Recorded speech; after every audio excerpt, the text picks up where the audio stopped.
On parle maintenant de cette bande dessinée Outre-mer, mais la mer ici, ce n'est pas l'eau, il s'agit de maternité. Les deux autrices sont avec nous en plateau. Bonjour Sophie Adriaansen, bonjour Anjalé. Bonjour. Cette BD nous amène dans les années 70 entre la région parisienne et la région des Trois Bassins sur l'île de la Réunion. Le sous-titre du livre, c'est « Le scandale des avortements forcés à la Réunion ». C'est une histoire très connue sur place, peut-être un peu moins ailleurs. Vous avez choisi de traiter ce sujet à travers la bande dessinée. D'abord, pourquoi? Et puis derrière, quelle est l'ampleur de ces avortements forcés? En fait, c'est un scandale de très grande ampleur parce qu'il concerne des milliers de femmes à partir du milieu des années 60 et jusqu'à le courant des années 70 au moins. Effectivement, à une période où dans l'Hexagone, l'avortement était interdit. Enfin, en France, il était interdit par la loi. Sur l'île de la Réunion, des femmes souvent racisées, pauvres, ont été avortées sans leur consentement et cet avortement était dans de nombreux cas assorti d'une ligature des trompes. Et notre BD parle du scandale, mais aussi du courage d'une grosse trentaine d'entre elles qui ont osé porter plainte contre les médecins blancs qui étaient responsables de ces opérations pour lesquelles elles n'avaient pas donné leur accord. Et parmi elles, il y avait Lucie. Vous voulez peut-être ajouter quelque chose? Non, j'allais du coup compléter. Donc Sophie m'a proposé ce projet. Donc moi, je suis dessinatrice. Et effectivement, la bande dessinée, parce que la bande dessinée est un médium extraordinaire pour pouvoir parler de toutes les histoires et les rendre accessibles au plus grand nombre. C'est aussi pour ça que ce choix a été fait de parler de cette histoire en bande dessinée. Alors, dans cette bande dessinée, il y a Lucie, avortement, stérilisation, vous l'avez dit. Pourquoi ce qui arrive à Lucie et à d'autres est aussi le résultat d'une double domination? Le cas de Lucie est inspiré de cas d'une vraie victime. Elle est enceinte de son 7e enfant désiré. Elle a un peu mal au ventre. On lui dit qu'elle a besoin de se faire opérer de l'appendicite, mais on lui demande d'aller dans une clinique précise pour ça. À Saint-Benoît, c'est ça? À Saint-Benoît, alors que donc elle n'habite pas du tout dans ce coin-là de l'île. Et elle se rend compte après coup de ce qui s'est passé, du fait qu'elle ne pourra plus jamais avoir d'enfant. Et en outre, cet avortement et cette ligature des trompes sont remboursés par la sécurité sociale. On se rend compte que Lucie, qui ne sait pas lire, n'a même pas pu lire le mot de ligature des trompes sur les documents médicaux qui lui ont été remis. Et quand elle a menacé de porter plainte, son médecin lui a dit « Vous êtes une femme, en face vous avez des médecins qui sont des hommes et qui sont blancs, votre parole n'aura aucun poids par rapport à la leur. » Oui, c'est ce qu'on voit effectivement, le système fait bloc pour la décourager et surtout la menacer. Vous faites bien de bien préciser effectivement que c'est son 7e enfant. Parce que ça aussi, c'est important. Alors effectivement, Lucie, le personnage qu'on a créé pour cette histoire, c'est son 7e enfant, mais ce n'était pas forcément le cas pour beaucoup des femmes. Le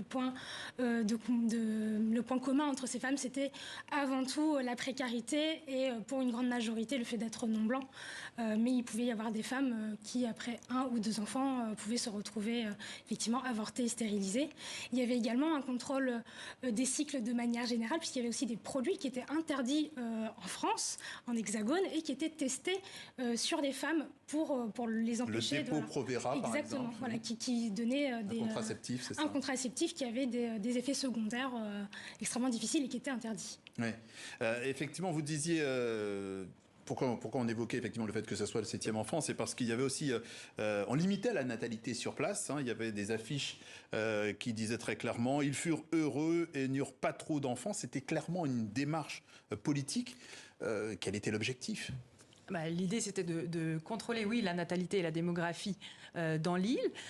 Spécifiquement dans l'île, alors? Spécifiquement dans l'île, pour que ces nombreux enfants ne viennent pas prendre le travail des Français blancs dans l'Hexagone. Alors qu'au même moment, dans l'Hexagone, il y avait une politique nataliste avec l'interdiction pour les femmes d'avorter. Elles étaient obligées de le faire clandestinement au risque de leur vie. Donc, l'idée de cette bande dessinée, c'est aussi de mettre en relief, en lumière, cette hypocrisie et ce racisme et ce système discriminatoire selon que l'on se trouve à la même période dans l'Hexagone ou sur l'île. Alors que c'est le même territoire en principe, normalement. Oui, et les mêmes lois. Et les mêmes lois. Quand Lucie, finalement, vous en avez parlé, se dresse contre le système, elle menace de porter plainte, le système fait bloc contre elle. Les mots sont importants, vous l'aviez dit, mais le médecin de Lucie lui dit « Vous êtes une femme qui vous croira ». Ça vient éclairer quelque chose. Voilà, c'est des choses qu'on continue d'entendre un peu aujourd'hui, c'est-à-dire que c'était en 1970, mais en réalité, on a l'impression un peu de l'histoire qui se répète quand des femmes essaient de faire front et de porter plainte contre des hommes puissants, souvent blancs.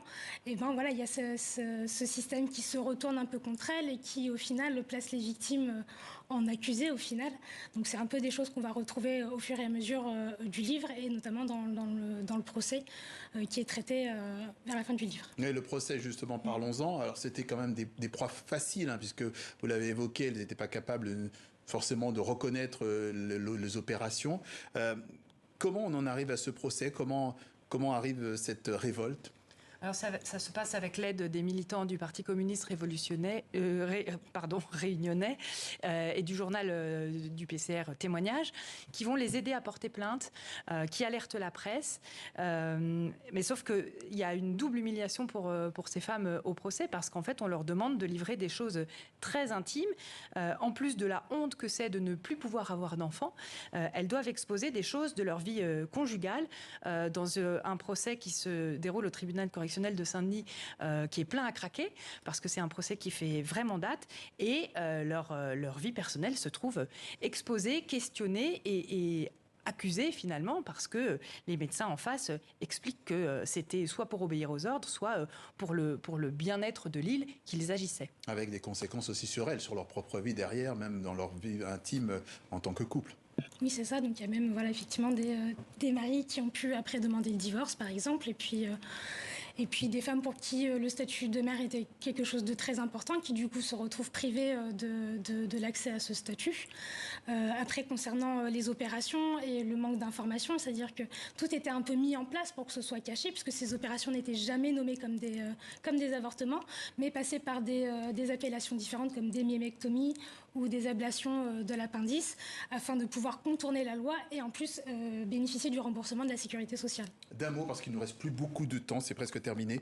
Après cette histoire, quand il y a eu, elle est passée en justice, qu'est-ce qui s'est passé? Rien. C'est-à-dire que les plaignantes ont été déboutées, elles ont même dû s'acquitter des frais de justice. 2 maris ont été indemnisés pour la perte des fœtus portés par leurs épouses, et les médecins ont dans l'ensemble été très peu condamnés, et pas tous. Outre-mer, c'est le nom de cette bande dessinée parue en France aux éditions Vuibert. Merci Sophie Ariensen, merci Anjali d'être passée nous en parler dans le journal de TV5 Monde. Merci à vous deux.